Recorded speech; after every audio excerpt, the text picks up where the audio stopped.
Депутатите могат да открият на добра цена дрехи, обувки, аксесуари и парфюми на световно известни марки на метри от Народното събрание. Идеята за почти наполовина намалените цени на двама бизнесмени, които смятат, че народните ни представители трябва да изглеждат повече от добре, когато представят националния ни интерес не само по света, но и у нас. Този проект сме го регистрирали още миналата година.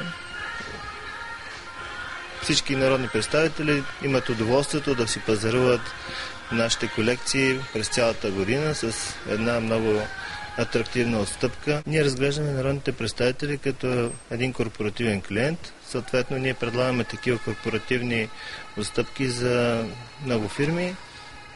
Просто те са по-забавни и интересни на телевизиите и на медиите.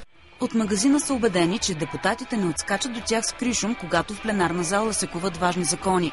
Убедени са, че всеки има право на лично време, в което да се посвети на себе си и добрия си външен вид. Разбира се, след 20 години на пазара редовни клиенти не им липсват. Дискретно спестяват имена, но споделят поне партийния цвят на най-рядко идващите. БСП, там са най-състоятелните депутати и там наистина рядко посещават нашия магазин. От БСП нямат нужда от отстъпки, така ли?